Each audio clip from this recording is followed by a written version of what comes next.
In the long darkness before history learned to write itself down, fear had no vocabulary, only sensation. It lived in the quickening of breath, the tightening of muscle, the sudden awareness that something was wrong long before the eyes could explain why. The human mind, still young and uncharted, was both shelter and threat. It dreamed too vividly, remembered too deeply, and broke without warning. And when it did, there were no words like illness, trauma, or disorder to soften the blow. There was only fear, raw, intimate, and unexplainable. So the mind reached outward. In the flickering half-light of caves and the fragile order of early villages, people began to give shape to what unsettled them. Not because they sought monsters, but because the unknown could not be endured forever. A terror without a face lingered too long in the body. It kept the heart racing through the night. But a terror that could be named, pointed to, warned against, ritualized, could be survived. This was not the birth of myth as entertainment. It was the birth of myth as necessity. Long before gods ruled the skies, spirits haunted the thresholds of human awareness. A hunter who returned from the forest speaking to unseen companions was not dismissed as mad. His visions were taken seriously because they felt real. A mother who woke screaming from the same dream night after night was not seen as fragile. She was believed to be touched, visited, marked by something that crossed into her sleep. The mind's disturbances were not private experiences. They were communal events. They rippled through families, clans, and rituals. Anthropology leaves us fragments of this world. Cave art where human forms blur into animals, limbs elongated, faces distorted. Archaeologists often describe them as symbols of hunting magic or shamanic trance. But beneath those interpretations lies something more intimate.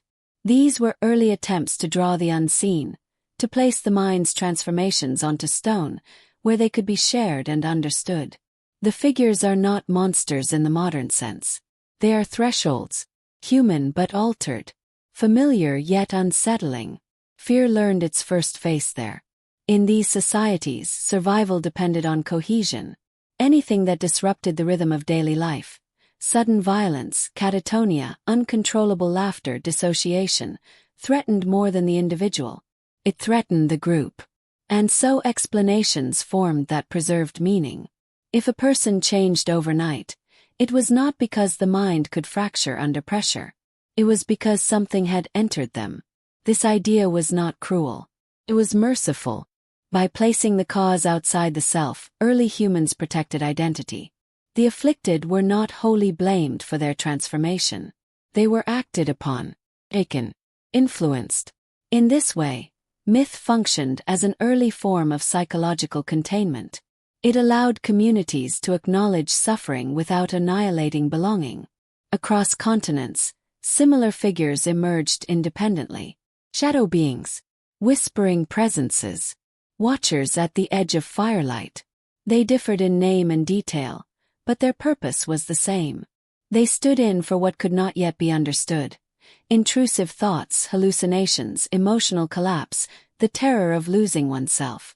Neuroscience would one day explain these states as misfiring circuits, chemical imbalances, or trauma encoded into the body. But tens of thousands of years before that language existed, myth did the work instead. It organized chaos into story.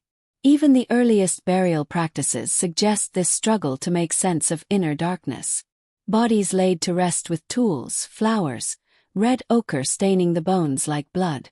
Death was not seen as an end, but a transition, perhaps because consciousness itself seemed to vanish and return in dreams, trances, and altered states. If the mind could leave the body during sleep, why could it not be entered while awake? Fear followed that logic. As villages grew, these explanations hardened. What was once a vague presence became a defined entity. What once whispered became something that watched. Language refined fear the way fire refined tools. Each generation added detail, caution, and ritual. The mind's disturbances were no longer just mysterious. They were dangerous. But danger, too, could be managed. Naming fear was an act of power. To speak the name of a spirit was to draw a boundary around it. To carve its likeness was to limit its reach. To tell stories about it around the fire was to ensure that terror arrived with warning. Children learned where not to go, not just in the forest but in themselves. Certain emotions became forbidden terrain. Certain thoughts dangerous paths. This was the beginning of moral psychology, though it did not yet know itself as such. Fear was no longer random, followed rules. And yet, beneath the growing structure of myth, the human experience remained unchanged. People still grieved too deeply, still raged without cause, still heard voices when the world became unbearable. The stories did not eliminate suffering, but they gave it meaning. And meaning, for the human mind, has always been a form of survival. It is important to understand this without condescension. These were not primitive errors waiting to be corrected by science. They were adaptive responses to an overwhelming reality. When the mind turns against itself, explanation becomes as vital as food. To endure inner chaos without narrative is to risk being consumed by it. So fear learned a face. Not because humanity was foolish, but because it was perceptive. Because it recognized that unseen forces shape behavior long before they are understood. Because it sensed that the mind is not always a safe place to inhabit. Even now, those ancient faces linger. We see them in the way people describe panic as an attack, depression as a weight, trauma as a haunting. The language has softened, but the metaphors remain external. We still push suffering outward, framing it as something that happens to us rather than something we are. This instinct is ancient. It was born beside the first fires. And perhaps it has always carried a quiet truth. Because fear is real, even when its explanations change. The mind can still fracture, still turn inward with violence or silence. And when it does, the human response remains the same as it was in the beginning. To search for meaning, to give shape to pain, to turn terror into story. In the end, the first demons were not born from superstition. They were born from empathy. From the need to understand one another when understanding seemed impossible. From the refusal to believe that suffering was random or meaningless. Before diagnosis, before language refined itself, fear learned a face. And in doing so, humanity learned how to survive the darkness within. In the early world, silence was never empty. It pressed against the ears, heavy with wind, insects, and the distant movements of unseen animals.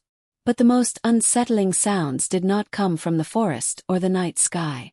They came from within the human skull, thoughts that arrived uninvited, emotions that surged without warning, visions that shattered the boundary between waking and dream. Long before these experiences were named, they were feared. Not because they were rare but because they were familiar. The unquiet mind was among humanity's first mysteries. In small, tightly bound communities, the self was not an isolated concept. Identity existed in relation, to family, to land, to ritual, to survival itself. A stable mind meant predictability. Predictability meant safety. And so when a person's inner world began to fracture, the disturbance echoed outward. Sudden rages, uncontrollable weeping, long silences, or speech that no one else could hear were not private crises. They were communal ruptures. Without medicine or psychology, early societies faced a terrifying question. What happens when a person is no longer themselves? The answer could not be randomness. Chaos offered no comfort. Instead, meaning was found in intrusion. The mind, it was believed, had been entered. Across cultures separated by oceans and millennia, the same logic emerged. Something had crossed a boundary. A foreign will had slipped into human flesh. What we now understand as dissociation, psychosis, or neurological disorder was interpreted as displacement. The self pushed aside by another presence. The mind was no longer sovereign. This belief did not arise from ignorance alone. It arose from observation. People changed. Sometimes overnight. A skilled hunter might wake trembling, unable to recognize his own hands. A gentle caretaker might erupt into violence without memory of the act. Others spoke languages they had never learned, predicted events with unsettling accuracy, or collapsed into states of rigid stillness. To witness such transformations without explanation was to feel the ground of reality loosen beneath one's feet. Anthropological records tell us that in many early societies, these individuals were not immediately condemned. They were watched, interpreted, often feared but also revered. The unquiet mind was seen as porous, open to forces inaccessible to others. Madness and insight were not yet opposites. They lived side by side, indistinguishable. Shamans, seers, and spirit walkers often emerged from this liminal space. Their visions were not dismissed as symptoms, but interpreted as journeys. The mind that could leave the body was believed capable of returning with knowledge. But not all journeys were welcomed. Some minds returned altered, carrying shadows that did not translate into wisdom. It was here that fear deepened. If the mind could be entered by benevolent forces, it could also be invaded by hostile ones. This idea explained not only suffering but unpredictability. It preserved the belief that human nature was fundamentally stable, that cruelty, incoherence, or despair were not inherent flaws, but signs of interference. This distinction mattered deeply. To believe that a person had been overtaken rather than broken allowed communities to hope for reversal. The self was not destroyed. It was hidden. And what is hidden can, in theory, be recovered. Rituals formed around this hope. Drumming, chanting, fasting, isolation, and symbolic purification were attempts to reclaim the mind from whatever had taken hold. These practices were not random. They were carefully structured responses to psychological crisis. Rhythm soothed dysregulated bodies. Repetition anchored fractured attention. Isolation reduced sensory overload. Even today, echoes of these methods persist in modern therapy, stripped of myth but not of purpose. Yet not all unquiet minds could be restored. Some individuals remained trapped in altered states, their inner worlds inaccessible to others. Over time, fear began to outweigh empathy. As settlements grew larger and social order more rigid, unpredictability became a liability. The unquiet mind, once tolerated as mystery, now threatened stability. This was the turning point where explanation hardened into judgment. What began as intrusion became contamination. A possessed mind was no longer merely afflicted. It was dangerous. The unseen force was no longer curious or ambiguous, but malevolent. And so the narrative shifted. The mind was not just entered. It was corrupted. This evolution can be traced across early mythologies. Spirits that once guided became tempters. Voices that once offered prophecy became lies. The same behaviors, reinterpreted under social pressure, acquired darker meanings. The unquiet mind was no longer a threshold. It was a warning. Psychology tells us today that many of these states were responses to trauma, starvation, sleep deprivation, infection, or genetic vulnerability. But ancient people did not need microscopes to recognize patterns. They knew that extreme stress changed behavior. They knew grief could shatter speech, that hunger could produce visions, that isolation could dissolve identity. What they lacked was a model of the mind as an internal system. So they built an external one. By locating the cause outside the self, societies preserved moral order. A person was not responsible for their breakdown. Responsibility lay with the force that entered them, or with the failure to protect oneself through ritual, taboo, or faith. In this way, myth served as both explanation and regulation. It told people not only what was happening but how to prevent it. Do not wander alone. Do not break ritual. Do not stare too long into darkness. Do not think certain thoughts. The unquiet mind became a lesson. But beneath these rules lay an unspoken truth. Human consciousness is fragile. It does not fracture only under supernatural pressure. It fractures under the weight of being human. Loss, fear, uncertainty, and memory all leave marks. Early societies sensed this, even if they could not articulate it. Their myths were attempts to draw boundaries around an experience that had none. Even today, the language of intrusion remains. We speak of being overwhelmed, overtaken, consumed. We describe thoughts as invasive, emotions as hijacking reason. The metaphors have not changed, only the names. This continuity reveals something essential. The unquiet mind has always terrified us because it exposes how little control we truly have. It reminds us that identity is not fixed, that the self can dissolve under pressure, that consciousness, the thing we trust most, is also the most vulnerable. And so our ancestors told stories of spirits entering the mind, not to deceive themselves, but to survive the knowledge that the mind could betray its owner. In those stories, fear found structure, suffering found meaning, and the unquiet mind, rather than being abandoned, was given a place in the universe, even if that place was haunted. Because to face the mind without myth, before language was ready, would have been unbearable. And so humanity chose a gentler truth, that when the mind turns against itself, it is not alone. In the earliest ages of belief, the divine was not distant.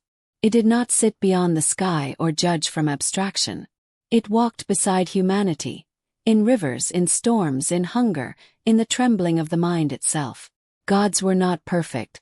They were powerful reflections of the forces that shaped survival. And like the human psyche they mirrored, they were unstable. Some protected, some destroyed. Many did both. As societies grew more complex, so did their gods. What began as forces of nature slowly acquired personality, memory, and intention. Storms became tempers.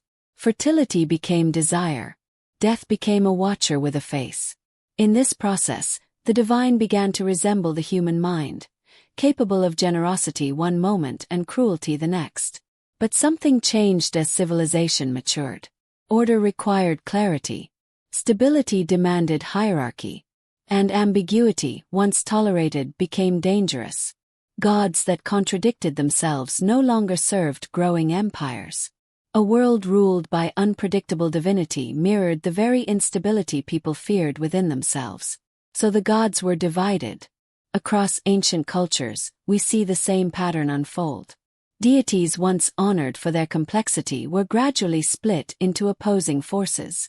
Light and dark, sacred and profane, pure and corrupt. What could not be controlled was pushed aside. What could not be moralized was reclassified. And so, some gods slipped sideways, out of reverence and into suspicion. Figures that once embodied transition and liminality became threats. Trickster gods, shapeshifters, boundary crossers, those who moved between worlds, were no longer celebrated as necessary mediators. They became warnings. Their unpredictability, once symbolic of life's chaos, was now framed as moral danger. This shift was not merely theological. It was psychological. As societies developed laws, property, and rigid social roles, the inner contradictions of human nature became less acceptable. Desire needed regulation. Anger needed suppression. Grief needed ritual limits. The gods who embodied these uncontrolled states were no longer useful guides. They reminded people too closely of what lay beneath civility. So myth performed a quiet transformation. Gods of ecstasy became demons of excess. Deities of death became embodiments of evil. Spirits of madness became corruptors of the soul. The divine was cleansed, while its discarded aspects were exiled, rebranded as something other. We see this clearly in the mythological record. In Mesopotamia, spirits once associated with illness and mental disturbance existed alongside the gods, neither fully condemned nor revered. Over time, they became malevolent forces to be warded off. In ancient Greece, figures like Dionysus, god of ecstasy, madness, and dissolution, were worshipped with both devotion and fear. His rites acknowledged that the mind must sometimes break its boundaries to survive. Yet even he was framed as dangerous. His followers portrayed as losing themselves entirely. These were not warnings against gods. They were warnings against the mind.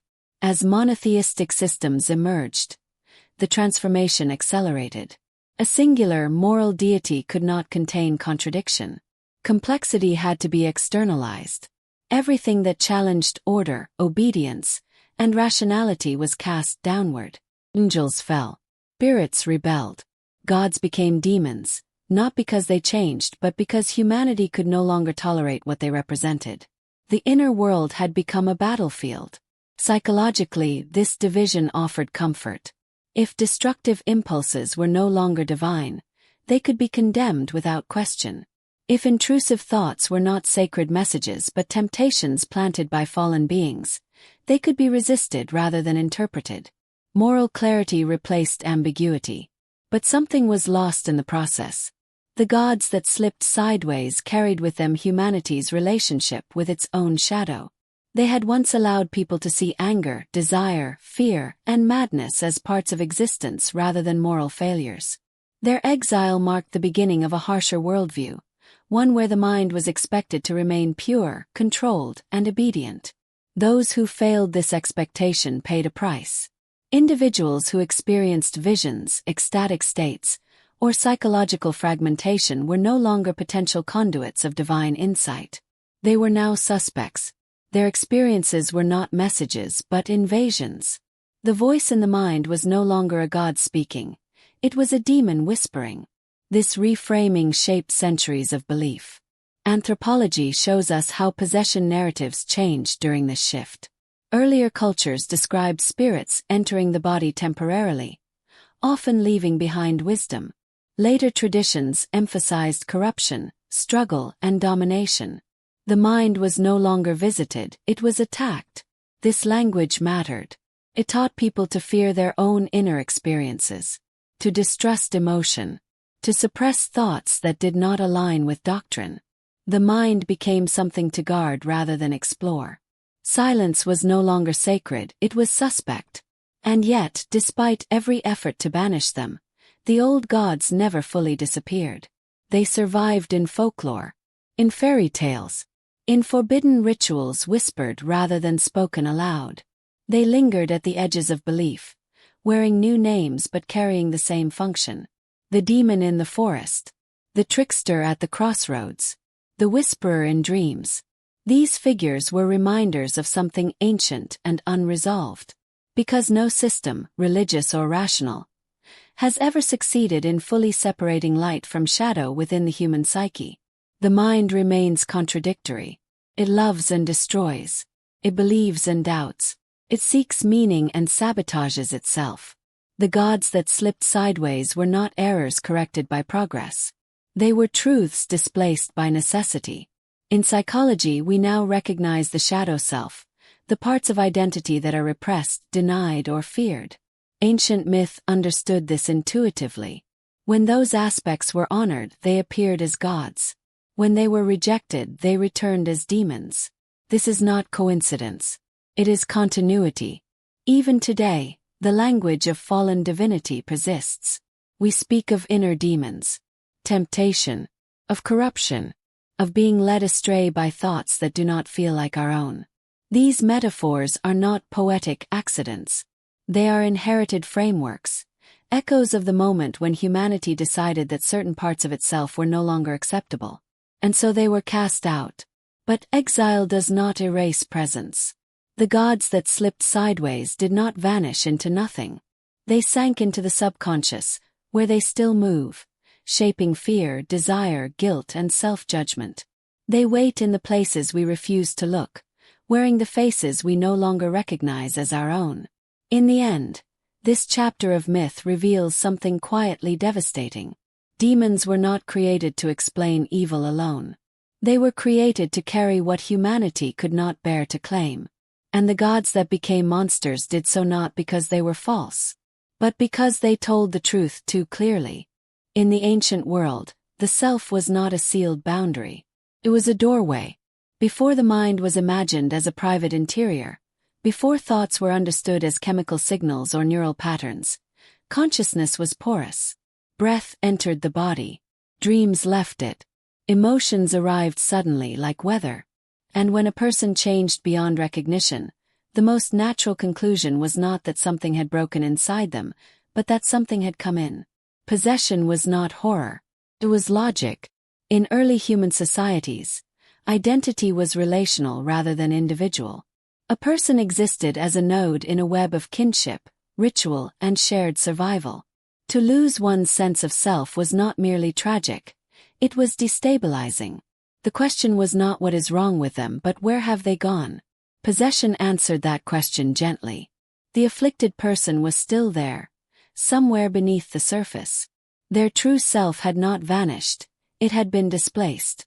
This belief preserved dignity in a world without medicine. It allowed families to hope that the person they loved could return, if only the intruding force could be removed.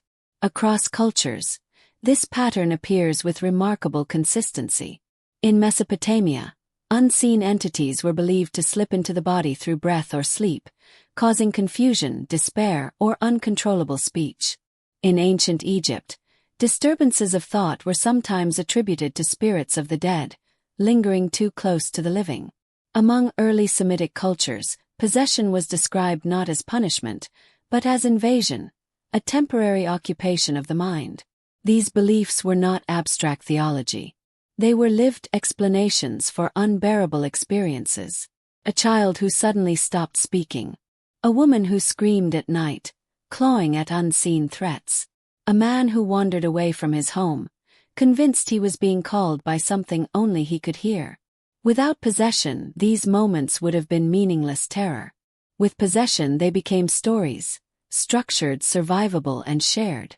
Anthropologists have long noted that possession narratives often emerge most strongly in societies facing instability, famine, war, disease, social collapse.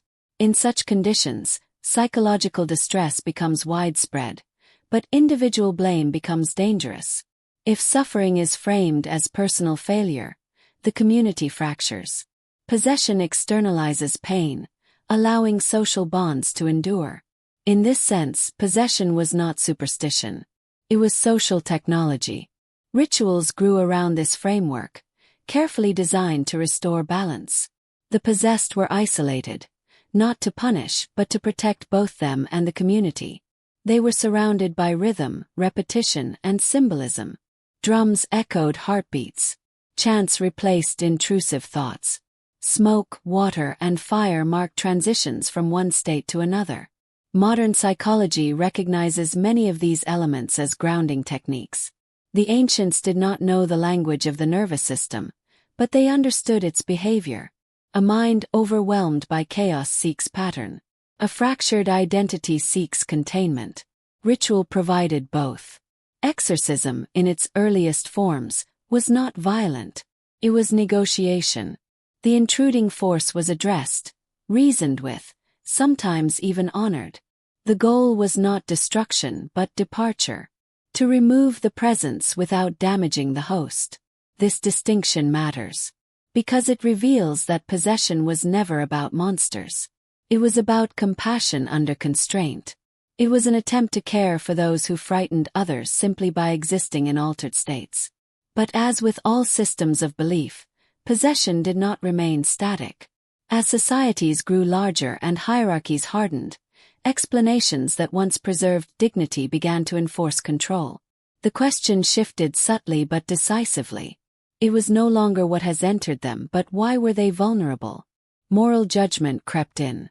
Certain people were believed to invite possession through weakness, sin, or disobedience. The mind was no longer merely invaded, it was culpable. This marked a critical turning point. Possession began to reflect not only fear of the unknown, but fear of deviation. Psychologically, this mirrors a shift from communal survival to social regulation. When conformity becomes essential, difference becomes threatening. Possession narratives adapt accordingly. They begin to punish what they once protected. Yet even in these darker interpretations, the core function remained the same. Possession explained experiences that could not be integrated into ordinary life. It gave language to dissociation, the sense of watching oneself act from a distance. It gave form to intrusive thoughts that felt alien and uncontrollable. It accounted for the terrifying moment when the mind no longer obeys intention. Even today, people describe severe mental distress using the language of invasion. It wasn't me. Something took over. I didn't recognize myself. These phrases are not metaphors learned from religion. They are instinctive descriptions of what it feels like to lose agency. Neuroscience now tells us that trauma can fragment identity, that the brain can enter states where behavior bypasses conscious control, that the sense of self is not fixed, but assembled moment by moment. But for most of human history, these truths were encountered without explanation, only experience. Possession filled that gap. It allowed people to say, "You are not evil. You are overtaken. You are not broken. You are occupied." This belief shaped how societies responded to suffering. The possessed were feared, yes, but they were also tended to. They were part of a cosmic struggle larger than themselves. Their pain mattered. But possession carried a deeper implication, one that quietly reshaped humanity's understanding of the mind. If something could enter, then the self was not absolute. This realization unsettled people as much as it comforted them. It suggested that identity was fragile, that consciousness could be displaced, that the boundary between self and other was thinner than assumed. And so possession became both explanation and warning. Guard your thoughts, protect your sleep, follow ritual, stay within the bounds of the known. The mind was sacred terrain, but it was also vulnerable. As centuries passed, possession narratives became increasingly polarized. Good spirits and evil spirits, holy inspiration and demonic control. The gray space narrowed. Experiences once interpreted as complex states of being were reduced to moral binaries. This simplification made societies easier to govern, but it came at a cost. Those who experienced mental disturbance were no longer just afflicted. They were dangerous. Their minds were no longer invaded by accident, but targeted for corruption. Fear replaced curiosity. Punishment replaced care. Yet even in its most distorted forms, possession still points back to an ancient truth. That human consciousness is not a closed system. That identity can dissolve under pressure. That the mind, when overwhelmed, can feel foreign to itself. Possession was never a lie humanity told itself. It was an early attempt to articulate something terrifying and real, the experience of losing oneself while still being alive. In modern terms, we might call it dissociation, or psychosis, or trauma response, but the experience remains unchanged. The terror of watching one's thoughts act without permission, the grief of feeling absent from one's own body. Our ancestors did not turn to possession because they were irrational. They turned to it because they were attentive. Night was the first territory fear truly ruled. When the fire dimmed and the world dissolved into shadow, the mind loosened its grip on certainty. Shapes shifted. Sounds lost their source. Sleep arrived not as rest, but as surrender. And in that vulnerable crossing between waking and dream, something ancient waited. Long before science named the mechanics of sleep, our ancestors knew its danger. They knew that the body could lie still while the mind remained trapped, awake inside its own paralysis. Breath grew shallow. The chest felt pressed by unseen weight. The room filled with a presence that could not be seen but was unmistakably there. This experience was not rare. It was shared across continents, cultures, and centuries. And because it was shared, it was believed. In medieval Europe, people spoke of night hags and shadow women who perched upon the sleeper's chest, stealing breath and warmth. In Japan, it was kanashibari, a binding force that pinned the body while the spirit trembled. In Newfoundland, the old had crept from the darkness, while in West Africa, nocturnal spirits slipped into the room on silent feet. The names changed. The sensation did not. Anthropology reveals a striking consistency in these accounts. The figure is almost always human-shaped, almost always close, almost always malevolent, yet intimate. This was not the terror of a distant monster. It was the fear of invasion, of being watched in helplessness. Psychology now understands this as sleep paralysis, a state where the mind awakens before the body. The brain, still dreaming, projects imagery into waking awareness. But for most of human history, there was no such explanation. There was only the experience, and the certainty that something had visited. These encounters did more than frighten. They reshaped belief. Night spirits became warnings. Do not sleep alone. Do not lie on your back. Do not neglect prayer or ritual before rest. The boundary between the physical world and the unseen was believed to thin at night, and the mind, unguarded, was vulnerable to intrusion. Yet these spirits were not merely enemies. They were messengers of the body's fragility. They revealed how easily control could be lost, how quickly the familiar room could become hostile. In giving these sensations a face, our ancestors transformed panic into story, and isolation into shared meaning. Night terrors were proof that the mind could betray itself, that consciousness could fracture without injury, that fear did not always need an external cause. Even today, those who experience sleep paralysis often describe it in spiritual terms, despite knowing the science.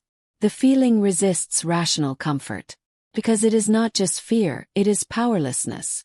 The old spirits of the night endure because they speak to something timeless. The terror of being awake but unable to move, of sensing presence without proof, of realizing that the mind, when stripped of control, will fill the darkness with meaning. In the end, these spirits were not born from superstition. They were born from the most intimate fear a human can know.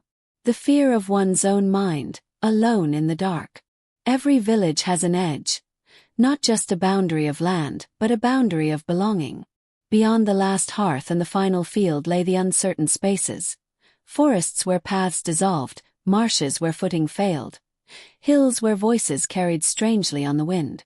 These were places of caution, inhabited by animals, spirits, and memory.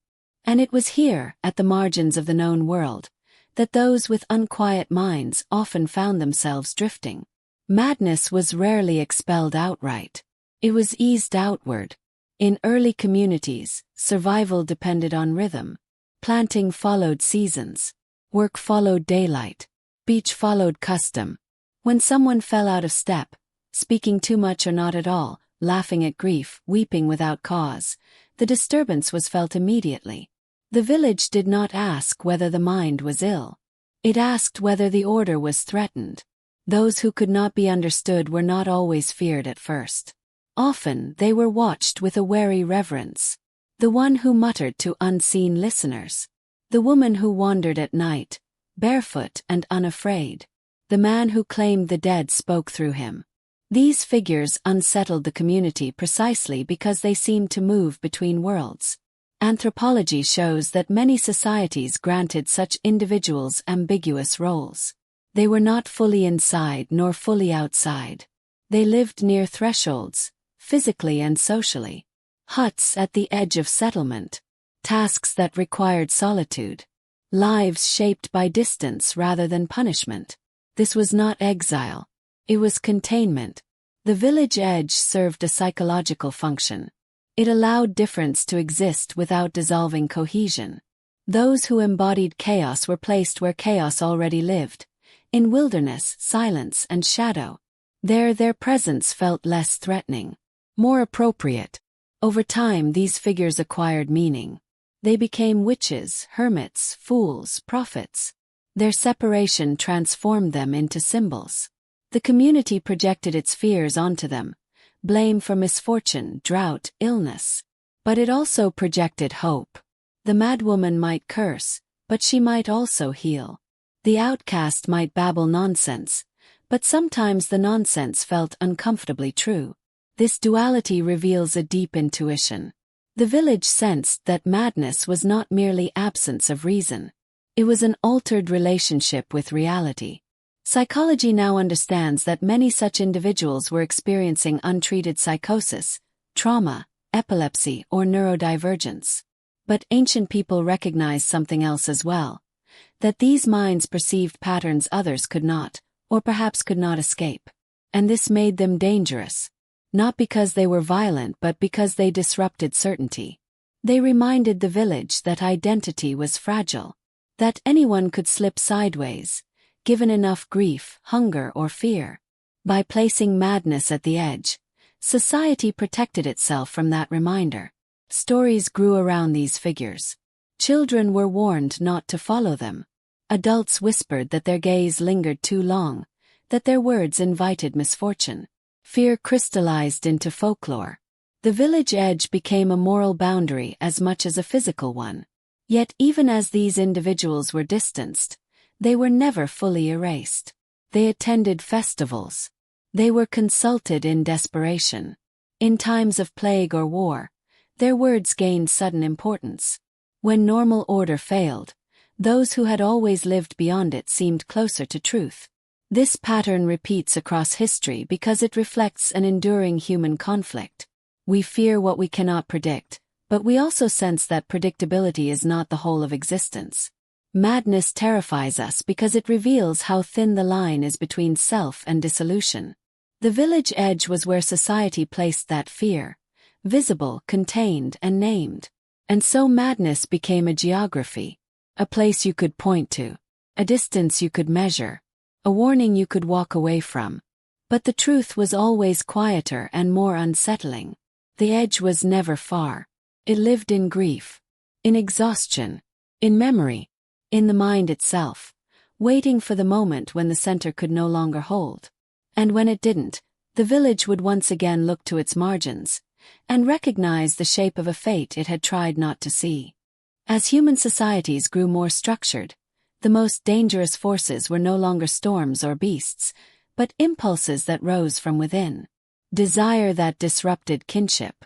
Anger that fractured loyalty. Thoughts that defied law, faith, and custom. These were not threats that could be hunted or burned away. They lived in the mind, invisible and persistent. To survive them, humanity gave them faces. Guilt and desire were among the first emotions to be moralized. What had once been instinct became temptation. Hunger became excess. Curiosity became transgression. As belief systems solidified, especially under organized religion, the inner life of the individual became a moral landscape, watched, judged, and disciplined. In this landscape, demons flourished. They were not creatures of claw and horn at first, but whispers, suggestions, nudges toward forbidden thoughts. Their role was not to destroy the world, but to bend the will. To explain why a person might act against their own values and feel horror afterward. Psychologically, this was a profound shift. Responsibility was no longer shared between circumstance and community. Moved inward. The mind became a battleground between virtue and corruption, watched by unseen eyes. Demons offered an explanation for contradiction. A person could be faithful and still feel desire, gentle and still feel rage, devout and still doubt. These contradictions threatened moral systems that demanded clarity. By externalizing them, societies preserved order. The thought was not yours. The urge was planted. The demon was to blame. This framework softened shame, but it also deepened fear. Because if thoughts could be influenced, they had to be policed. Entire traditions emerged around confession, purification, and vigilance. The inner world became something to monitor rather than explore. Silence was no longer peace. It was suspicion. Anthropological records show that periods of intense moral regulation often coincided with detailed demonologies. Medieval Europe catalogued inner sins with obsessive precision. Lust, envy, pride, despair. All were given demonic patrons. The mind's struggles were no longer ambiguous experiences. They were evidence of spiritual warfare. This did not make people cruel. Made them anxious. Desire became dangerous not because it harmed others, but because it revealed autonomy. It suggested that human will was not easily governed. By framing desire as demonic, societies reasserted control. The individual learned to distrust their own impulses, to seek authority over introspection. Yet demons of guilt served another purpose as well. They acknowledged that repression has consequences. When desire is denied expression, it does not vanish. It transforms. It returns as obsession, fixation, or self-loathing. Ancient myth understood this intuitively. Demons grew stronger the more they were resisted. The harder the suppression, the louder the whisper. Modern psychology echoes this insight. Intrusive thoughts intensify when feared. Shame amplifies compulsion. The mind rebels against absolute control.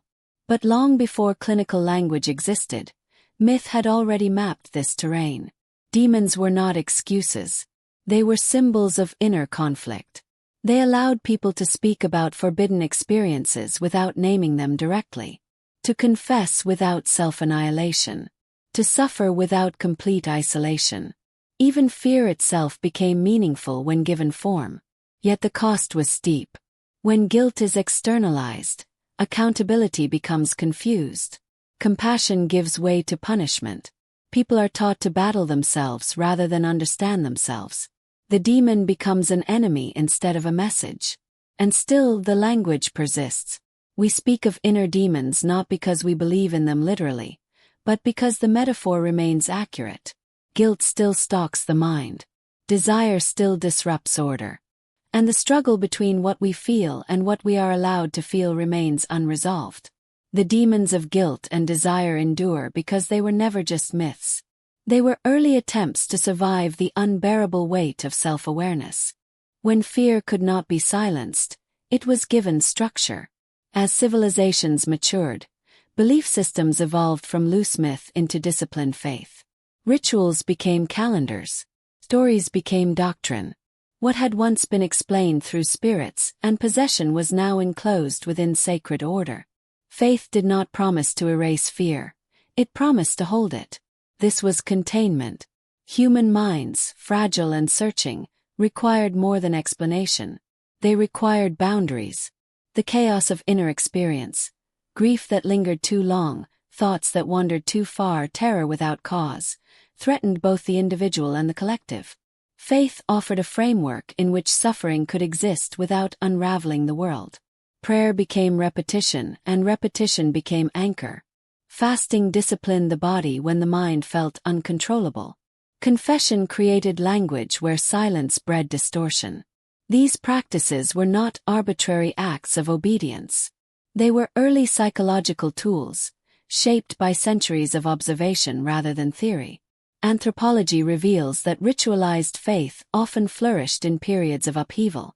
Plague, famine, and war intensified the need for meaning that did not collapse under pressure. In such moments, belief functioned less as theology and more as infrastructure, a mental architecture designed to keep despair from spreading unchecked. Faith taught people where fear belonged. It belonged in designated spaces, in confessionals, in prayer hours, in sanctioned ceremonies. By containing fear within ritual, societies prevented it from leaking into every moment of life. Suffering became cyclical rather than endless. There was a time to grieve, a time to atone, a time to be absolved. This was not ignorance of pain. It was management of it. Even possession narratives adapted under structured faith. Exorcism became codified, stripped of negotiation and ambiguity. The goal was no longer to understand the intruding force, but to assert authority over it. Order replaced curiosity. Control replaced interpretation. Psychologically, this shift reflects a growing intolerance for uncertainty. As populations expanded, belief systems had to stabilize large numbers of people simultaneously. Personal interpretations of suffering became dangerous. Uniform meaning was safer. Faith also transformed the relationship between the individual and their mind. Thoughts were no longer private phenomena. They were moral events. Intent mattered. Doubt mattered. Desire mattered. The inner world became subject to discipline. Yet within this discipline many found relief. To surrender fear to a higher order was to release the burden of explanation. One did not need to understand suffering to endure it. Faith promised that pain had purpose, even if that purpose remained hidden. This promise steadied countless minds on the brink of collapse. Modern psychology recognizes the stabilizing effects of belief. Structure reduces anxiety. Meaning buffers trauma. Ritual grounds the nervous system. Faith achieved these outcomes long before they were measured. But containment is not the same as healing. What is contained remains present. Unanswered fear does not vanish. It waits. And when faith becomes too rigid, it risks turning containment into suppression. Questions forbidden do not disappear. They grow inward. History bears witness to this tension. Periods of intense religious order often coincide with outbreaks of hysteria, mass possession, or moral panic. The mind, denied expression, finds other paths. Faith was humanity's first attempt to build walls around the abyss. It succeeded often enough to endure. But the abyss remained. And still faith matters. Not as a cure for fear, but as a testament to humanity's refusal to face the darkness alone. In containing fear, faith acknowledged it. It gave suffering a place, even if it could not give it answers. That, perhaps, was its quiet power. As villages became cities and cities hardened into empires, belief could no longer remain intimate. Power required unity, and unity demanded shared definitions. Faith, once a vessel for meaning, became an instrument of order. In this transformation, evil was no longer a mystery to be understood. It was a category to be enforced. Empires did not invent demons. They standardized them. What earlier cultures had treated as ambiguity, madness, dissent, ecstatic vision, now threatened administration and obedience. Large populations could not afford interpretive freedom. A mind that wandered too far from doctrine was no longer merely troubled. It was destabilizing. And so belief shifted from explanation to regulation. Evil became centralized. In imperial theologies, moral complexity was simplified into binaries: loyal and heretical, pure and corrupt, sacred and profane. The inner world of the individual was no longer a private struggle, but a political concern.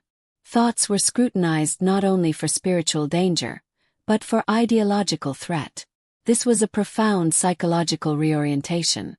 Demons, once symbols of inner conflict, became enemies of the state. Possession narratives were recast as proof of disobedience. To think incorrectly was to invite corruption. To suffer visibly was to raise suspicion. The mind became territory to be governed.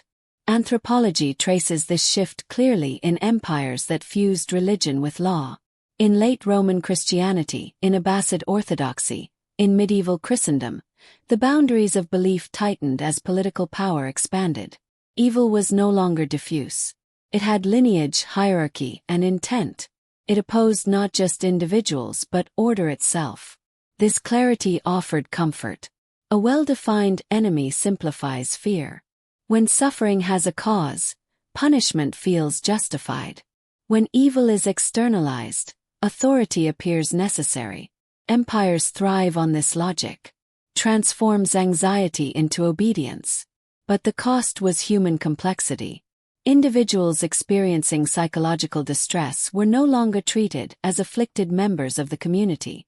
They were interrogated, confined, corrected. Their experiences were stripped of nuance and reframed as moral failure or spiritual threat. Compassion gave way to suspicion. Yet even in this rigidity, the old truths persisted beneath the surface. Mass hysteria, possession outbreaks, and collective visions surged during periods of extreme control. The mind, denied legitimate expression, erupted in sanctioned forms. Entire communities became stages for fear that had nowhere else to go. Psychologically, this reveals an enduring contradiction. Empires seek to define evil to protect stability, but the mind resists containment. Suppressed experience does not dissolve. It transforms. Myth adapted accordingly. Demons grew more elaborate. Hell became organized. Punishment eternal. These narratives mirrored imperial structure itself. Hierarchy imposed upon chaos. Fear was no longer a whisper. It was law. And yet, despite all efforts to define and confine it, evil remained intimate. People still felt guilt without cause, desire without permission, doubt without intention. The empire could name these experiences, but it could not remove them. The human mind remained what it had always been: complex, unstable, and deeply human. In defining evil, empires revealed their greatest fear. Not chaos from outside, but disorder from within. And so the story of demons became inseparable from the story of power, a reminder that when belief serves authority, fear is never far behind. Even when empires codified evil, not all rules could be written. Beyond statutes and sermons lay a realm that defied governance, a shadow world inhabited by forces unseen and consequences unspoken. These were the laws of the mind itself, ancient as fear, older than reason. They did not require kings, priests, or magistrates. They moved silently through thought, memory, and instinct, shaping behavior in ways that civilization could neither predict nor fully control. The mind obeyed them imperfectly. In early records, these unseen laws were treated as mandates of the spirit world. Illness, misfortune, or inexplicable behavior was often traced to violation, whether intentional or not, of invisible rules. A hunter who ignored ritual might fall ill. A child who slept in forbidden spaces might see visions. The disruption of these subtle regulations was neither moral nor immoral. It was dangerous. Their authority was inherent, unyielding, and absolute. Anthropology reveals that nearly every culture recognized such boundaries. In Mesopotamia, spirits enforced the sanctity of daily labor and ritual. In ancient China, ancestral presences monitored filial duty and harmony.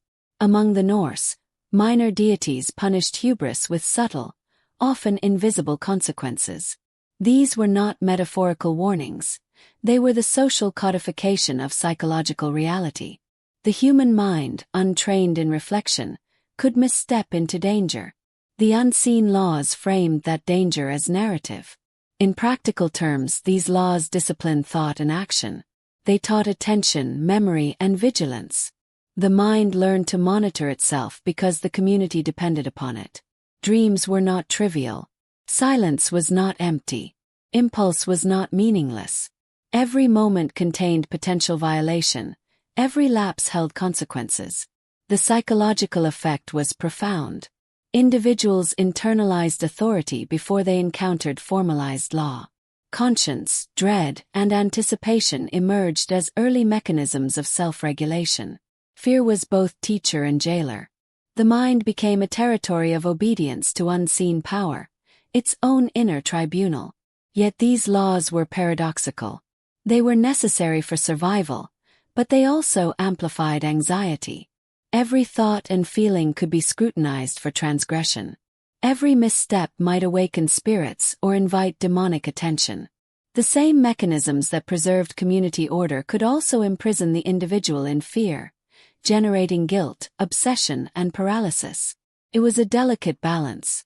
Communities devised rituals, charms, and stories to navigate this precarious moral geography. Incantations, protective symbols, and taboos marked the borders of acceptable thought and behavior. Stories warned of those who ignored the invisible order. Madmen, cursed families, haunted villages.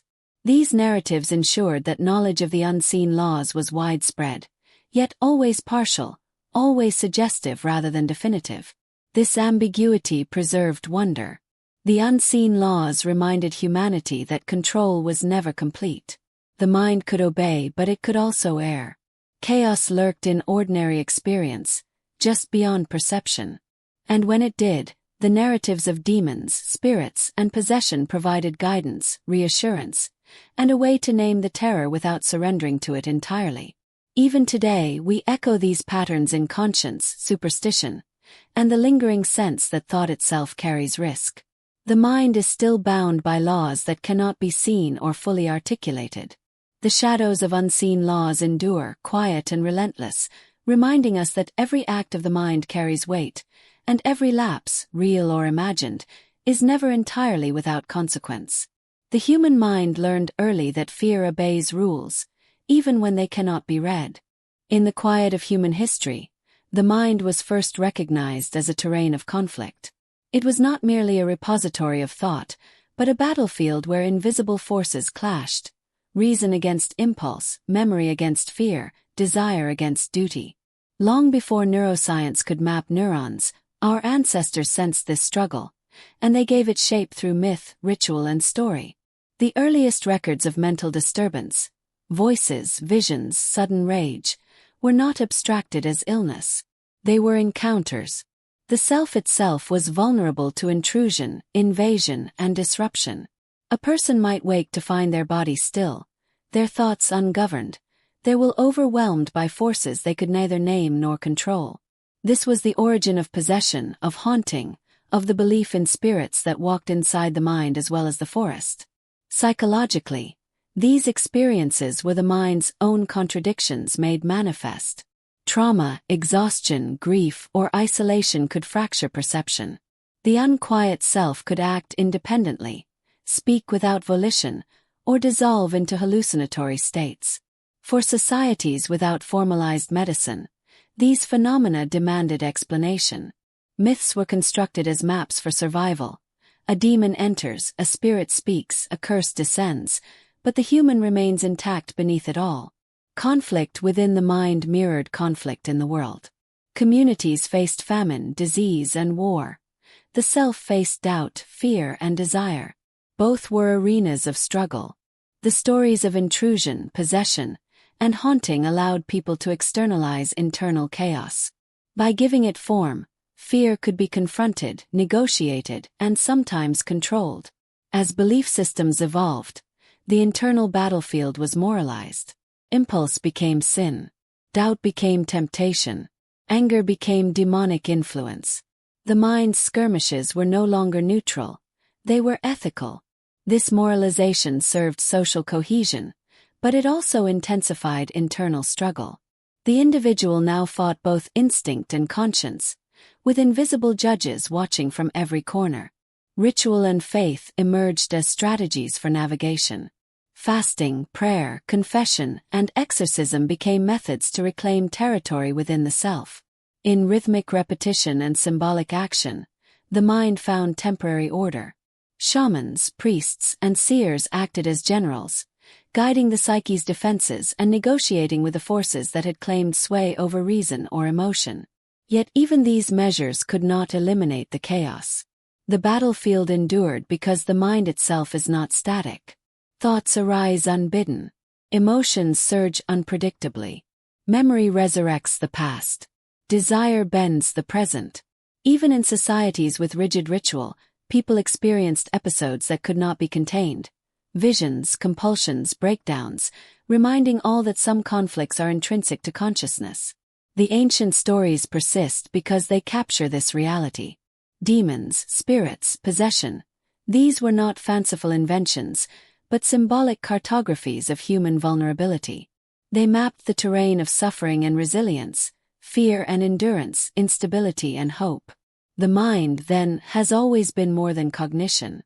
It is a site of contest, a battlefield where unseen forces, both internal and imagined, meet and contend. And in that battleground, humanity first learned fear, first learned care, first learned to tell stories that might allow survival. Because even when the enemy is invisible, the battle is real. Even when the victor is uncertain, the fight shapes who we are. As the mind became a battlefield, the stories of what dwelled within it grew more vivid. Shadows of fear and desire, once whispered about as temporary intrusions, began to take on permanence. They became monsters, entities with will, intent, and memory, projected from the deepest corners of consciousness into the outer world of myth. These were not creatures born of whimsy.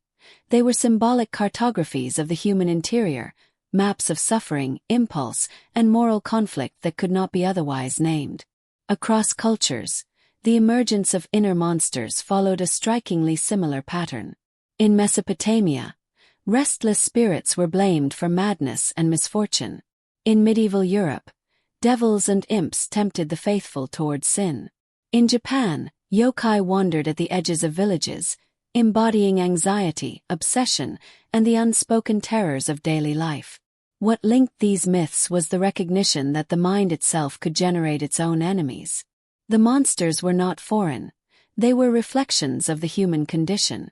Psychologically, these monsters represented the parts of ourselves that society demanded we suppress. Desire, fear, doubt, and grief could not always be expressed openly. To prevent social disruption, these impulses were externalized. They were demonized. A forbidden thought became a tempter. A shameful desire became a demon. Rage became a malevolent spirit. By naming these aspects, communities could acknowledge their existence without surrendering to them. The projection of inner monsters also allowed for negotiation. Rituals of exorcism, prayer, or appeasement were not only acts of faith. They were early forms of psychological containment. By addressing the monster as an external force, people could reclaim agency over their own minds.